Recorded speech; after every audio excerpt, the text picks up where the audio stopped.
Hello, नमस्ते, प्रणाम दोस्तों। आप सब कैसे हो? आशा करते हैं आप सब अच्छे होंगे, स्वस्थ होंगे, मस्त होंगे। तो हम आप लोगों को एक कजरी गीत सुनाने जा रहे हैं। तो पसंद आएगा तो लाइक करिएगा, सब्सक्राइब करिएगा, शेयर करिएगा, कमेंट करिएगा। और चैनल पे यदि नए हैं तो प्लीज़ सब्सक्राइब कर लीजिए ताकि आपको हमारा हर वीडियो मिल सके और आप हर वीडियो का आनंद ले सकें। कजरी गीत है दोस्तों, अगर पसंद आएगा तो कमेंट में ज़रूर बताइएगा और कहाँ से हैं भी ज़रूर बताइएगा दोस्तों। पिया लाल ना के तू ही खिलावल करा, झूलना झूलावल कराना। पिया लाल ना के तू ही खिलावल करा, झूलना झूलावल कराना। पिया लाल ना के तू ही खिलावल करा, झूलना झूलावल कराना। तोहरे पापा ना खिलावे, तोहरे मम्मी ना खिलावे, तोहरे पापा ना खिलावे, तोहरे मम्मी ना खिलावे। हमरे बातिया से हो, हमरे बातिया से तू ही न रूसल कर, झूलना झूलावल करना। हमरे बातिया से हो, हमरे बातिया से तू ही न रूसल कर, झूलना झूलावल करना।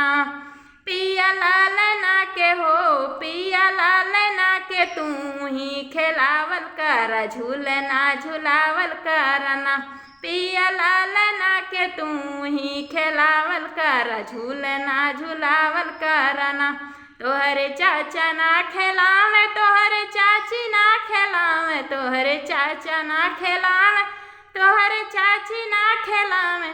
हमरे बातिया से हो, हमरे बातिया से तू ही न रूसल कर, झूलना झूलावल करना।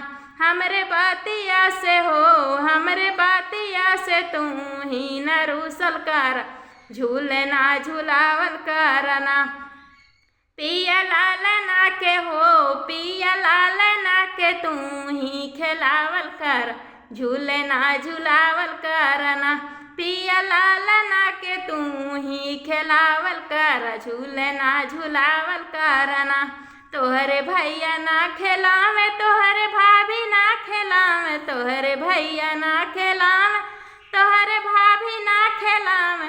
हमरे बातिया से हो, हमरे बातिया से तू ही न रूसल कर, झूलना झूलावल करना। हमरे बातिया से तू ही न रूसल कर, झूलना झूलावल करना। पिया लाल ना के हो, पिया लाल ना के तू ही खिलावल कर, झूलना झूलावल करना। पिया लाल ना के तू ही खिलावल कर, झूलना झूलावल करना।